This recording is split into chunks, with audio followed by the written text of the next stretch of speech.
नमस्कार, स्वागत है आपका बिहार समाचार में। तेजस्वी यादव और मुख्यमंत्री नीतीश कुमार जी ने बिहार वालों को फिर से बड़ी सौगात दे दी है। बिहार वालों के लिए फिर से बड़ी घोषणाएं हो गई। बिहार के गरीबों, किसानों, आम जनता के लिए बड़ी खबरें हैं। साथ ही बिहार में शराबबंदी कानून को खत्म करके शराब चालू करवाया जा सकता है, शराब की बिक्री चालू करवाई जा सकती है।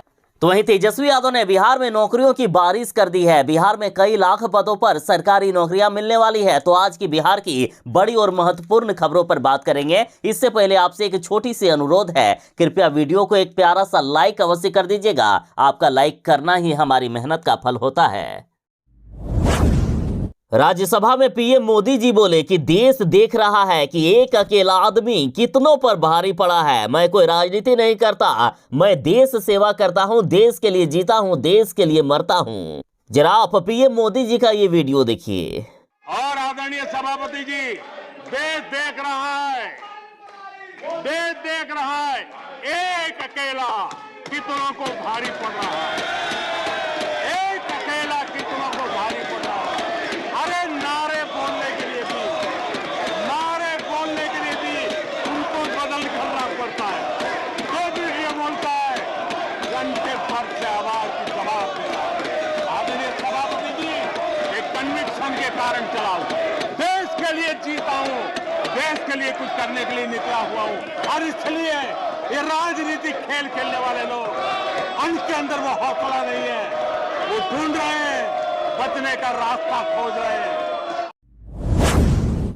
बिहार में शराब की दुकानें खोली जा सकती है। बिहार में शराबबंदी को खत्म करने की मांगे हो रही है। देखिए, केंद्रीय मंत्री ने मुख्यमंत्री नीतीश कुमार जी से मांग की है कि मुख्यमंत्री जी, बिहार में शराब की दुकानों को खोला जाए। देखिए, केंद्रीय मंत्री पशुपति पारस ने चिंता जाहिर करते हुए कहा है कि बिहार फिर से 90 के दशक की ओर आगे बढ़ रहा है। जंगल राज फिर से बिहार में कायम हो गया है। प्रतिदिन जिला से लेकर राजधानी तक बेतहाशा लोगों की हत्याओं का दौर शुरू हो चुका है। लोगों में दहशत का माहौल बना हुआ है और पूरा राज्य का प्रशासन दारू और बालू के अवैध वसूली के धंधों में लगी हुई है, जिसका नतीजा है कि सरकार के संरक्षण में माफिया फल फूल रहे हैं और प्रशासन मुख्य दर्शक बनकर हाथ पर हाथ रखकर बैठी हुई है। इन्होंने साफ शब्दों में कहा है कि शराब सभी जगह बिक रही है। ये बातें सरकार को भी बखूबी मालूम है। बिहार में दारू कभी नहीं रुकने वाला है, ये बात मुख्यमंत्री नीतीश कुमार भी जानते हैं। और इस हालात में कानूनविदों से सलाह लेकर बिहार में शराबबंदी कानून को खत्म कर दिया जाए और बिहार में फिर से शराब की दुकानों को खोल देना चाहिए, जिससे एक तो बिहार के राजस्व में भी वृद्धि होगा और बिहार में अपराध भी रुकेगा। और इतना ही नहीं, बीजेपी वाले भी चाहते हैं कि बिहार में शराब की दुकानें खोल दी जाए। कांग्रेस ने भी कहा है कि शराब की बिक्री चालू करवाए सरकार। जीतन राम मांझी तो हमेशा चाहते हैं कि बिहार में शराबबंदी कानून को खत्म कर देना चाहिए। तो आपकी क्या राय है? क्या बिहार में शराबबंदी कानून को खत्म किया जाना चाहिए? अपनी राय भी कमेंट में दीजिएगा। मुख्यमंत्री नीतीश कुमार जी ने बड़ी घोषणा कर दी है। बिहार के खिलाड़ियों के लिए बड़ी खुशखबरी है। मुख्यमंत्री जी ने ऐलान कर दिया है कि बेहतर प्रदर्शन करने वाले बिहार के खिलाड़ियों की ग्रेड ए में हम बहाली करेंगे। देखिए, खेल में बेहतर प्रदर्शन करने वाले बिहार के खिलाड़ियों को अब सीधे ग्रेड 1 में नौकरी दी जाएगी। देखिए, बिहार में पहली बार national inter district junior athletics meet का आयोजन किया गया है, जिसमें से देश भर के 6000 खिलाड़ी आए हुए हैं। बिहार के भी 600 खिलाड़ी इसमें भाग ले रहे हैं। 12 फरवरी तक चलने वाले इस आयोजन का मकसद 2028 ओलंपिक में हर खेल में शामिल होने वाले राष्ट्रीय टीम में बिहार के खिलाड़ियों की भागीदारी सुनिश्चित करना है। इसका आयोजन बिहार के पटना में किया गया है। यहाँ बिहार के खिलाड़ी जो अच्छा प्रदर्शन करेंगे उन्हें ग्रेड 1 पर सीधी नियुक्ति कर दी जाएगी, सीधे नौकरी दे दी जाएगी। बिहार में पुलिस विभाग में बम्पर भर्तियां होने वाली है। 67,000 नए पदों पर बहाली होगी। बिहार में पुलिस विभाग में टोटल 75,000 से भी ज्यादा बहालियां होने वाली है। और अभी फिलहाल बड़ी खबर है कि पहले चरण में 67,000 नए पदों पर पुलिस की बहाली की जाएगी। और बड़ी खबर यह है कि 48,447 पदों पर सीधी नियुक्ति होने वाली है। सीधी नियुक्ति होने वाले पदों में 20,937 पद दरोगा और उसके समकक्ष के होंगे। सिपाही चालक के 5500 और सिपाही के 22,010 पद शामिल हैं। गृह विभाग ने बीते बुधवार को पुलिस महकमे में 67,000 नए पदों के सृजन से संबंधित संकल्प भी जारी कर दिया था। बहालियां इतने में ही नहीं रुक जाएगी, बल्कि emergency response support system dial 112 का दूसरे चरण में भी बहाली होगी। दूसरे चरण में 19,288 पदों पर बहाली होने वाली है। बिहार के शिक्षा अभ्यर्थियों के लिए बड़ी खुशखबरी है। आपने कई बार आंदोलन किए हैं, आमरण अनशन किए हैं, कई बार सड़कों पर प्रदर्शन किए, लेकिन अब आपको कुछ भी करने की जरूरत नहीं पड़ेगी। शिक्षा मंत्री जी ने बड़ी घोषणा कर दी है कि 7वें चरण की शिक्षा बहाली प्रक्रिया शुरू होगी। 1 महीने के अंदर हम इसका विज्ञापन निकाल देंगे। तो देखिए, इंतजार की घड़ियां खत्म हो गई। 7वें चरण में जल्द ही 2,25,000 शिक्षकों की नियुक्ति होगी। 1 महीने के अंदर इसका विज्ञापन निकाल देगी सरकार। और इस बार ऑनलाइन अप्लाई होगा। आपको हर जिले में जा जाकर आवेदन नहीं करना होगा, बस आपको एक ही आवेदन करना होगा और जहां जहां आप अप्लाई करना चाहते हैं उसका विकल्प आपको सेलेक्ट कर लेना होगा। 7वें चरण की भर्ती प्रक्रिया में 44,193 माध्यमिक स्कूलों में बहाली होगी, 89,734 उच्च माध्यमिक स्कूलों में, तो वहीं 60,000 प्राथमिक विद्यालयों में भर्तियां की जाएगी। 6,000 शारीरिक शिक्षा और स्वास्थ्य अनुदेशकों की बहाली होगी। 5,000 कंप्यूटर लेबोरेटरी सहायक व अन्य पदों पर बहाली की जाएगी।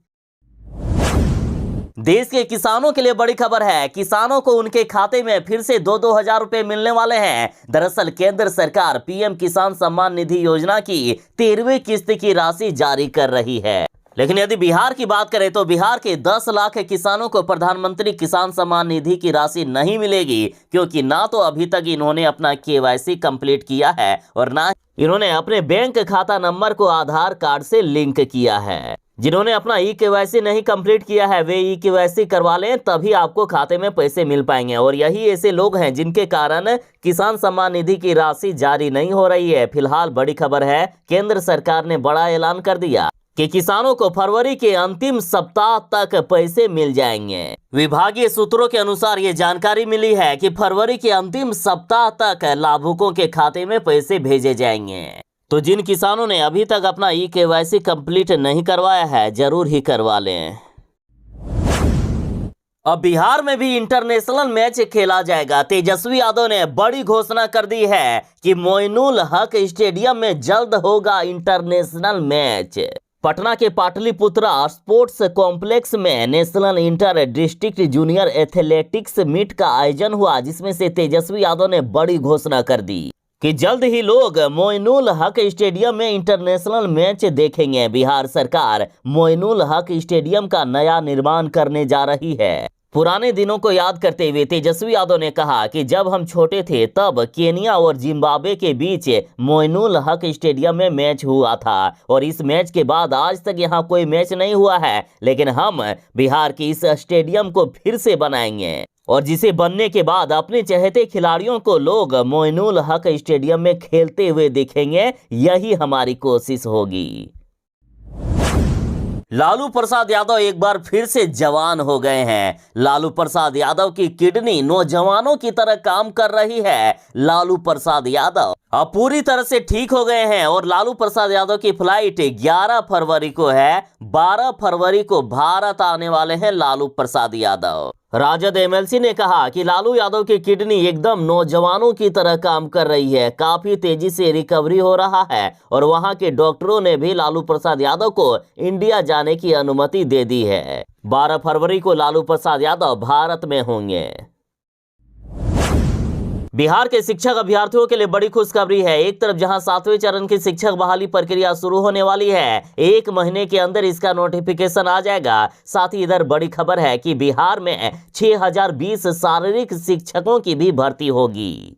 देखिए, बिहार में 6,020 शारीरिक शिक्षक सह स्वास्थ्य अनुदेशकों की नियुक्ति होगी। राज्य सरकार ने इसकी तैयारी शुरू कर दी है और बड़ी खबर यह है कि इसके लिए जिलावार व कोटिवार रिक्तियों की सूची तैयार भी कर ली गई है। अब नियुक्ति की प्रक्रिया आरंभ भी की जानी है और बिहार के इन 11 जिलों में सबसे ज्यादा रिक्तियां हैं। देखिए, पूर्वी चंपारण में 344, मुजफ्फरपुर में 291, गया में 255, मधुबनी में 240, समस्तीपुर में 232, वैशाली में 226, सीतामढ़ी में 221, पटना में 219, सारण में 218, दरभंगा में 215, पूर्णिया में 205 शामिल है।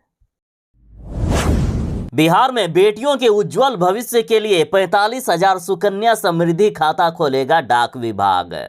साथ ही सुकन्या खाता खोलने के लिए डाकघरों में खोले जाएंगे स्पेशल काउंटर। देखिए, बेटियों के बेहतर भविष्य के लिए केंद्र सरकार ने सुकन्या समृद्धि योजना की शुरुआत की है और इसमें हर साल 250 रुपए से लेकर 1.5 लाख रुपए तक जमा किया जा सकता है। वर्तमान में सरकार इस योजना में सबसे ज्यादा 7.6% ब्याज दे रही है। इस योजना में हर साल 250 रुपए से लेकर 1.5 लाख रुपए तक जमा किया जा सकता है।